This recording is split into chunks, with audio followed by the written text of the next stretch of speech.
a todos y bienvenidos a este espacio de educación financiera de Credit Corp Capital Asset Management. Hoy día queremos hablar de qué nos hubiera gustado hacer a los 20 años cuando empezamos a invertir. Yo personalmente me sentía un poco perdida y empecé a buscar información, pero muchos de mis amigos no sabían por dónde empezar. Y por eso, en nuestro afán de descentralizar un poco estas inversiones, hoy tenemos a Cristel Miranda, vicepresidenta de Productos de Inversión, quien nos va a compartir sobre su experiencia y qué le hubiera gustado hacer o qué recomendaría hacer a esta edad, ¿no? Cuando estamos empezando. Hola, Cris. Hola, Maca, gracias por la invitación a este espacio. Mira, a ver, yo creo que no fuiste la única que estaba perdida a los 20 años y me meto a esa lista. Yo creo que a los 20 años, 21, 22, cualquiera que sea la edad cuando uno está cursando la universidad, posiblemente es una etapa de descubrimiento personal, ¿no? Nos vamos descubriendo nuestra vida adulta, nuestras responsabilidades. De por sí acabamos de tomar la decisión o una de las decisiones más importantes de nuestras vidas, que es a qué vamos a dedicarnos por el resto de nuestras vidas, eligiendo qué carrera vamos a estudiar. Pero creo yo que todas las decisiones que giran alrededor de eso probablemente como que no le damos la importancia adecuada, ¿no? Entonces creo que es un punto muy importante en lo que tú has dicho de que quizás si tuviéramos ese hábito de invertir desde un inicio, las cosas hubiesen podido ser diferentes. ¿Y por qué me refiero a diferentes? Porque yo creo que el mundo también cambiante. Las necesidades, tus objetivos, tu vida. Dime cuánta gente tú conoces que estudió una cosa y terminó dedicándose a otra. Yo misma, yo cambié de carrera 3 veces. Ya, ok, y hay otras personas que también dejan de repente un trabajo fijo porque se dan cuenta que les gusta emprender o quieren simplemente irse por un proyecto personal o inclusive viajar, Maca. ¿Hasta qué edad como que tuviste que postergar de repente un viaje, pero financiado por ti misma, ¿no? O tener los medios para ir de viaje con mis amigas, cuando empiezas a practicar y recién empiezas a tener un poco más de control sobre tus finanzas, ¿no? Tus finanzas personales. Sí, es todo un reto. Es todo un reto. Entonces, típicamente cuando uno se enfrenta a ese tipo de decisiones, por lo general, o es la manera como que a último momento de dónde financiarse, o en todo caso, inclusive para otras decisiones más importantes como un emprendimiento, de repente que es algo más como una decisión de largo plazo de ahora empezar a tener esa empresa propia, ese negocio, etcétera, se puede hasta pedir financiamiento de terceros. Yo no digo que no sea necesario, pero tranquilamente te puedes bajar esa carga de financiamiento si es que tienes una base de ahorro o cuando vas a comprar tu primera vivienda. No tienes que esperar tener 35, 30 años, cuando tranquilamente puedes ya ir creando, digamos, este hábito de ahorro, de inversión, que te permita que esa vivienda o ese proyecto que tú tienes sea mucho más realizado. Claro, a mí me da un poco de miedo no saber por dónde empezar, ¿no? O sea, ganaba algo de dinero que tampoco es que sea mucho, pero era lo que tenía y a veces me daba mucha incertidumbre, no sé si lo pongo aquí, me va a ir bien o no. Yo desde el día de hoy, en verdad, bueno, tengo hijos, yo les doy esos consejos a ellos mismos también porque creo que desde muy chicos hay que sentar estos hábitos. Y yo creo que, para resumir un poco, ¿cuáles serían esos 5 principales tips? ¿Por dónde empezar?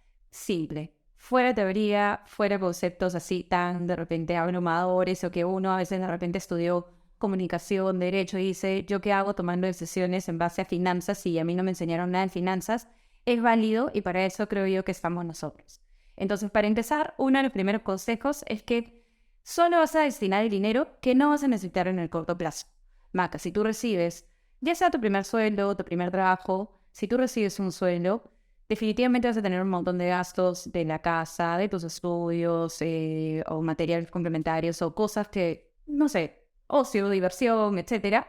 Pero basta con que separes una partecita de ese dinero y lo vayas poniendo como que una especie de fondo de inversión para que eso te vaya generando y así tú te aseguras de tener una meta inclusive de ahorro, ¿no?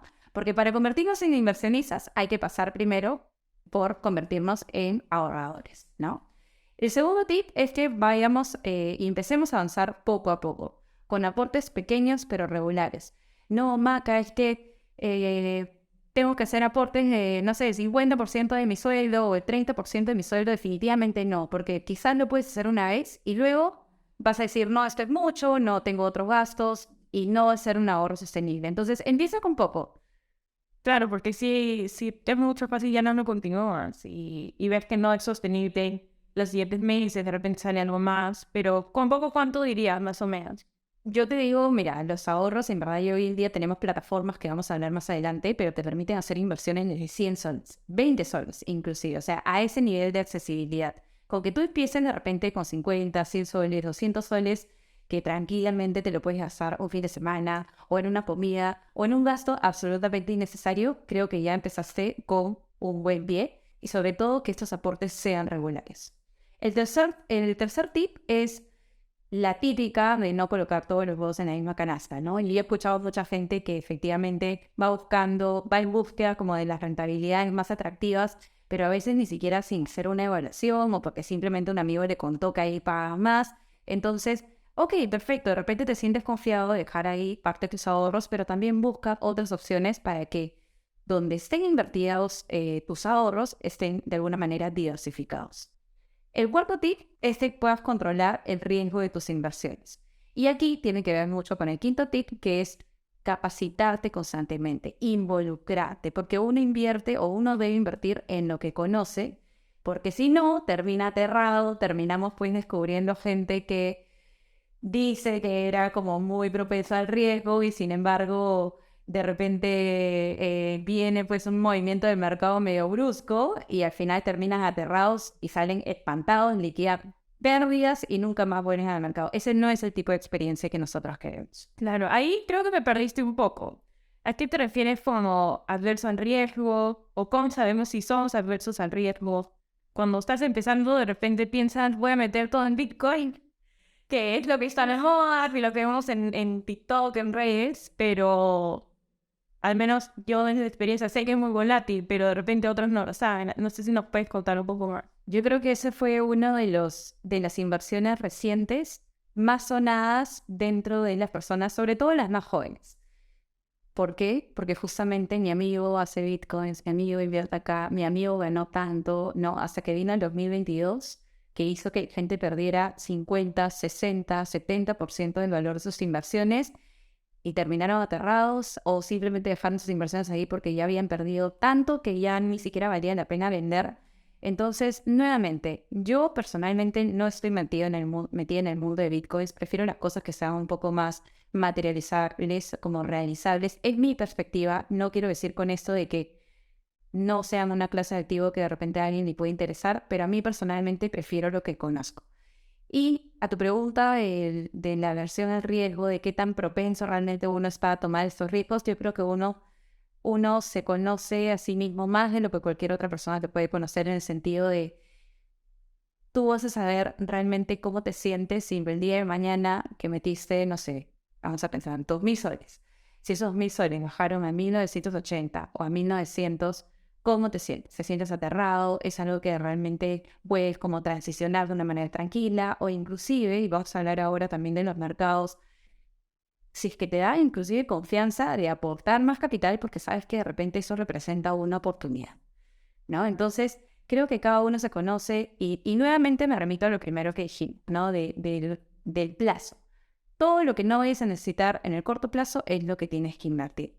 Si lo vas a disponer en 3 meses o 6 meses, definitivamente las inversiones no son un producto para ti. Pero si tienes un horizonte mínimo de 12 meses, pero idealmente de 3 años a más, que yo creo que a una edad temprana todos deberíamos estar en esa situación, empezar a invertir es un súper buen consejo que podemos dar ahora de manera oportuna.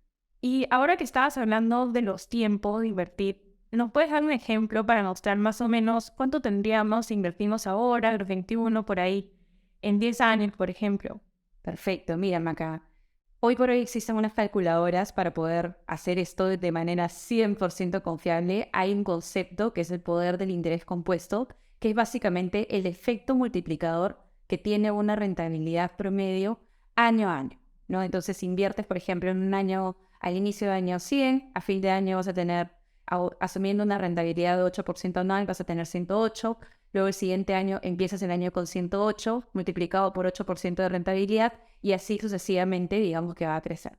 Ahora, si nosotros aterrizamos ese ejercicio a un nivel muchísimo más fino, imagínate, habíamos hablado de uno de los tips que era hacer aportes pequeños pero regulares. Imagínate que tú aportas 100, ya sea soles o dólares, todos los meses durante 10 años. La suma total de tus aportes va a ser de 12.000 soles o dólares. Pero multiplicado por esa rentabilidad que hemos asumido, que en promedio es un 8%, asumiendo además que tienes una composición dentro de tu portafolio, principalmente en renta variable, en acciones, estaríamos hablando de que ese aporte de 12.000 valdría 18.000 aproximadamente. A 15 años, estamos hablando que ahí recién tienes 30 años, más o menos. Claro, o sea, empiezas a los 21, 20 y a los 31 ya Tus 12.000 se multiplicaron a 18.000. Después, a los 15 años, tus 18.000 de aporte se multiplicaron en 34.000. Y a los 20 años, tus 24.000 de aportes se multiplican en 59.000. Entonces te das cuenta de que hay un efecto multiplicador en esas inversiones muy distinto a que si yo simplemente ahorro para gastar, ¿no? Oye, que quiero esta computadora o el último celular, ahorro. o 6 meses. En tu cuenta de ahorros seguirías teniendo esos $12.000 y podrías tener 59.000 en 20 años. Y en 20 años estoy hablando, Maca, tienes ya 41 años. O sea, suena quizás en el momento en que lo decides, suena quizás un poquito lejano, pero realmente las cosas, el tiempo, creo yo, pasa tan rápido que con hacerlo casi que sin darnos cuenta, yo creo que llegamos a construir un programa de inversiones súper sólido. O hasta tengo amigos que se pudieron pagar una universidad y yo decía, ¿cómo tenías todo? Decía que mi papá empezó a invertir apenas nací. Y esos 20 años son los 18 años que tenemos hasta que se gradúan del colegio, ¿no? Entonces ahí tienes un súper ahorro. Y bueno, ¿qué tipos de productos podrían empezar a usar para hacer estas inversiones de largo plazo o hasta las de corto plazo las personas que están en sus 20? Yo creo que aquí podrían haber 3 tipos de inversiones, básicamente. Las primeras, que las podría denominar como inversiones de bolsillo, son aquellas un poco más rentables que una cuenta de ahorros. De hecho, aquí tenemos varios fondos conservadores, de liquidez, de corto plazo, que te ayudan a gestionar esas inversiones un poco más rutinarias, digamos así, porque tienen una disponibilidad súper rápida. Luego hay algunas inversiones de acuerdo a tu perfil, donde uno pueda decir, estos son mis objetivos, ¿no? Y ahí tenemos unos fondos que son un poquito más balanceados. Es decir, yo me considero un perfil, no sé, moderado, entonces voy a invertir en un portafolio ya armado, no tengo que pensar nada, que tenga 70% renta fija, 30% renta variable. Y luego ya están las inversiones que a mí me gusta llamarlas como sinceradas. ¿Por qué sinceradas? Porque en verdad si una persona tiene 25 años, 30 años, 35 años, es una persona que tranquilamente tiene un horizonte de inversión de largo plazo y definitivamente debe incluir la renta variable dentro de sus inversiones. Va a ser más volátil, va a ser un poquito de repente más dinámico el precio, pero aún así la recompensa al cabo de los años va a ser mucho mayor. Entonces yo creo que estamos en un súper buen momento para poder entrar también en ese tipo de inversiones. Buenísimo. ¿Y dónde podrían encontrar esas inversiones o esos productos que estás mencionando? Hoy por hoy tenemos una plataforma de Credit Corp Capital que se llama Tiva, que nos puede acercar mucho más a estas inversiones y como ya lo he mencionado, nos hemos preocupado por hacerlo en lo más accesibles posible para que puedas invertir o desde $5 o desde 20 soles en el caso de Perú. Y seguramente también tenemos opciones en pesos chilenos, pesos colombianos, en los otros países donde operamos. Muchas gracias, Cris. Encantada. En verdad, todos sus consejos han sido muy útiles y creo que los podemos ir aplicando desde hoy. Así, queremos cerrar este episodio de Educación Financiera con 3 mensajes principales. Primero, nunca es muy temprano o muy tarde para empezar a invertir. Segundo, nadie se conoce mejor que sí mismo. Así que en Credit Corp Capital pueden encontrar productos que se adapten mejor a sus necesidades y donde ustedes se sientan cómodos haciendo este tipo de inversiones. Y tercero, contamos con herramientas digitales donde pueden empezar a invertir y tomar más confianza sobre el control de sus finanzas personales. Así que esperamos vernos en el siguiente episodio de Educación Financiera.